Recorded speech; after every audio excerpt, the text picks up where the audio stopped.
Sonic X Comic Issue 12. We start out with the text blurb telling us that Eggman's in prison after the Eggman caper that we didn't even get to see. I guess that took place in the SE2 adaptation of the anime. And without Eggman around, Sonic's saying that he's bored, repeatedly. I like this, it's reminding me of one of Fuller's best issues.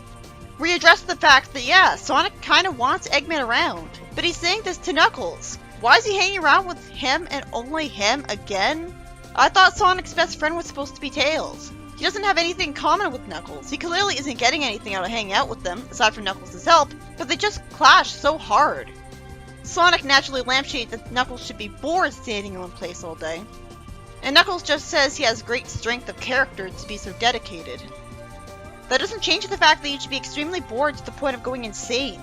He tells Sonic he's not going to provoke him into a fight just so he can be entertained. This is the Knuckles I like. He's not a completely hopeless idiot. He's SE2 Knuckles. And I love the implication of Sonic's character here. He might genuinely get so bored without Eggman around that he'd start regularly getting into fights with someone who's his friend just because of boredom. Does that sound familiar? Yup. Alicia kicked Scourge because she wanted someone to fight with. Because she didn't have an evil villain to take down because she'd long since sealed away her father. That's probably Scourge's problem too. I was getting really bored of Sonic in this continuity, so I'm glad they're bringing back the anti-hero in him after an eternity of him being a bland nice guy. Then we see why Sonic and Tails aren't that great friends in this continuity. Tails is always busy engineering, and he can't fly somewhere with Sonic and have fun because he's busy upgrading the plane with Chuck. Never mind the fact that Chuck doesn't need his help. In fact, because Chuck's here, he has the same problem with his existence as Rotor because he makes Tails redundant. What has Tails and only Tails accomplished in this continuity, aside from flying and throwing Sonic a ring? Because Sonic's nice like that and won't force Tails away from Chuck and explain to him that Chuck doesn't need his help. Instead, he asks Chuck where Chris is and is told he has soccer practice. Also, Sonic's running in circles around these guys because he has so much excess energy and nowhere to really spend it. It's like he's really going nuts over not having a villain to fight. I feel bad for him. He might end up losing all his friends if Eggman stayed in prison for too long. They wouldn't put up with him running circles around them just because he's hyper and being pestered just because he's bored. Normally he can just go fight other big villains, but this is the boring human world, not Archie Mobius. So ultimately the only bad guys Sonic could go fight here are criminals who would be hiding in the shadows and he'd have to actively run all over the place hoping he'd eventually stumble into them, beat them up, and then what? Get arrested for assault and vigilantism? So he'd have to avoid the ungrateful cops and it'd be a fugitive for being a good person. This kind of characterization of Sonic where he gets so used to fighting major villains that he can't adjust to normal life, not only reminds me of war vets who can't adjust to not fighting in a war anymore, but also really makes me wonder how the 25 years later Sonic could possibly not be like this. His friends must have forced him to get hobbies. But what hobbies could be fulfilling enough for an athletic guy who can do everything at the speed of sound super quickly and thus can't play sports with anybody other than Shadow, who wouldn't bother to play with him? He wouldn't become a king and take long walks with Sally. He'd be bored to death and go to another dimension to be a hero there, if he didn't ruin his own life before then.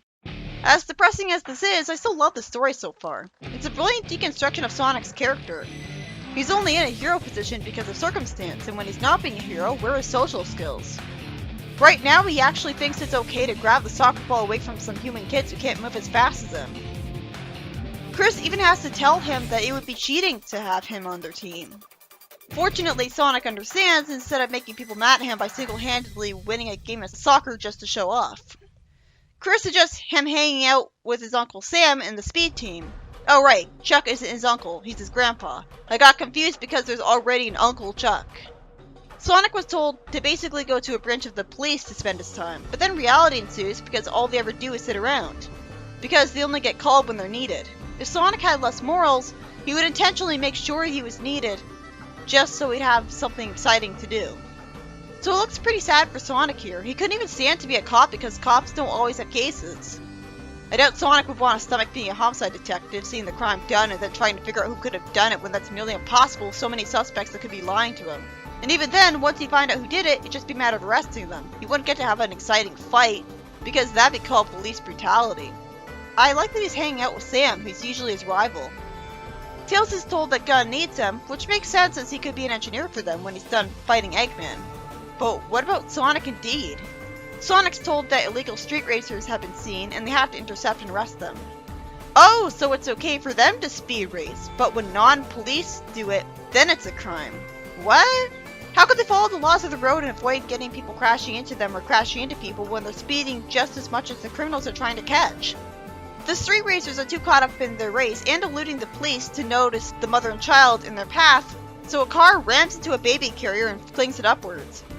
That would kill it, literally, before Sonic would even have a chance to catch the baby.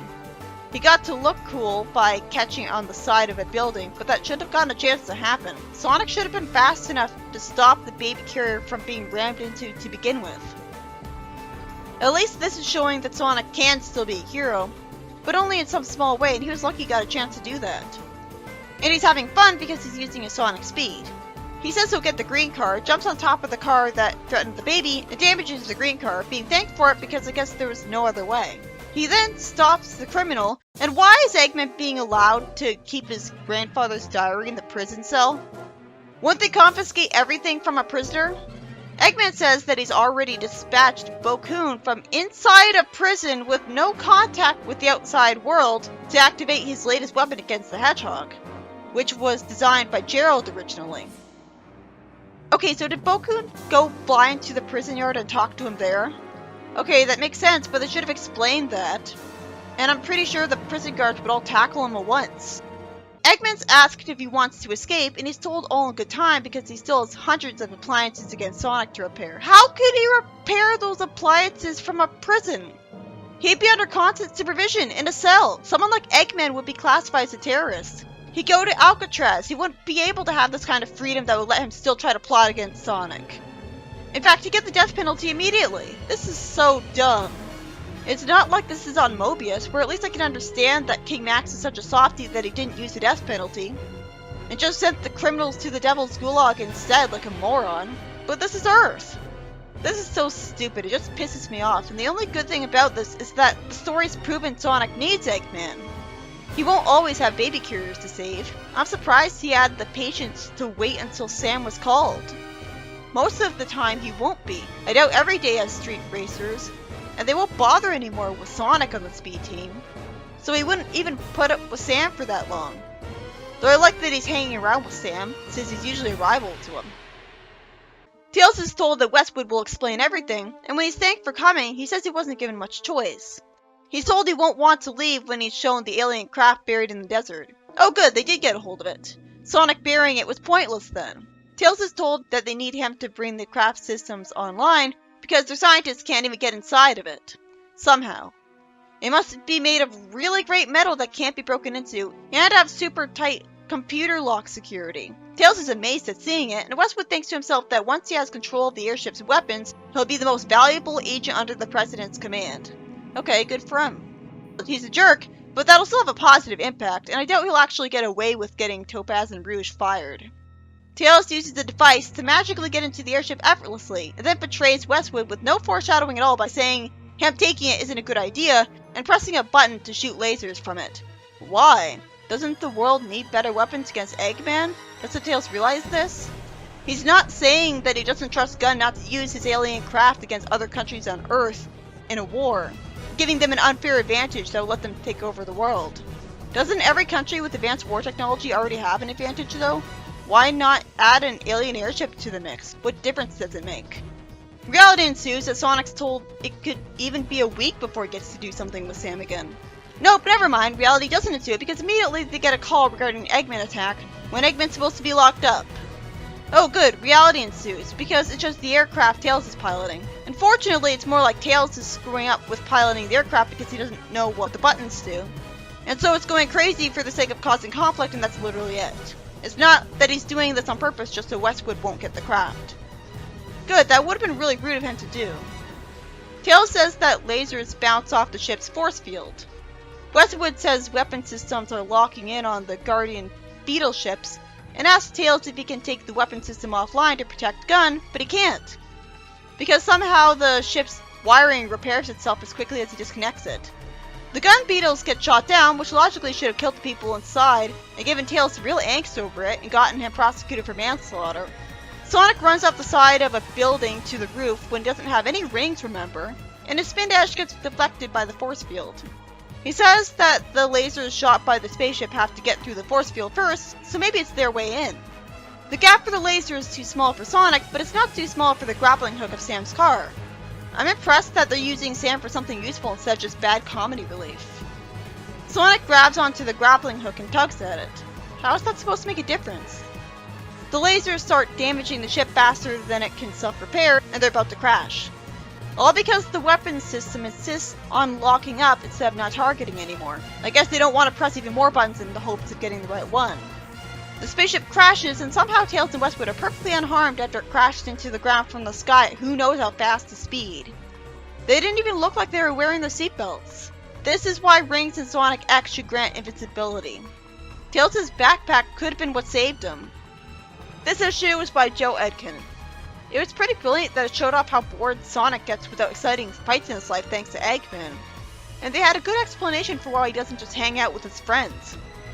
They really only hang out with them to fight Eggman. They don't have any hobbies in common with him that he could do with them for fun. They don't hang out with him.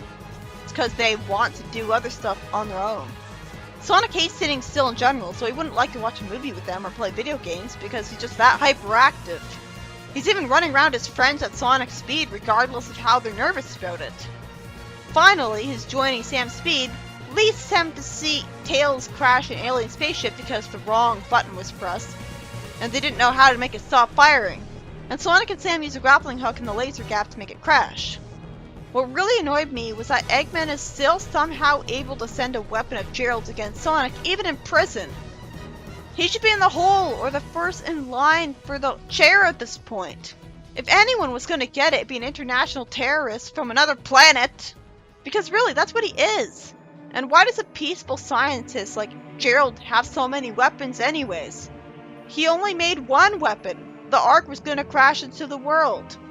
He couldn't have had the time to make that many weapons after he went insane. It was a pretty great story otherwise. And Sonic's really in trouble without Eggman because he doesn't have any other major villains he's allowed to fight satisfyingly. He doesn't know where mob bosses live, or if they're really guilty or not, and he just win a fight with them effortlessly and get in trouble for bothering people who haven't been proven guilty yet, and then the bad guys would get replaced anyways. Since he has reservations against using his powers for crime, the only other excitement he could get with his powers, the best this Sonic could hope for, is just running around the entire planet all day, every day looking for trouble, freaking people out if they see a blue blur run past them on the road when they're driving. I hope he at least sticks to the sidewalks. And he looked like he went nuts and was just running around the world for no reason. People would freak out and his friends would feel like he abandoned them, when really they just can't keep up with them. And Shadow wouldn't want to spend all day every day with them. So maybe that's why in the start of Sonic Chronicles, Sonic had been away from his friends for a really long time.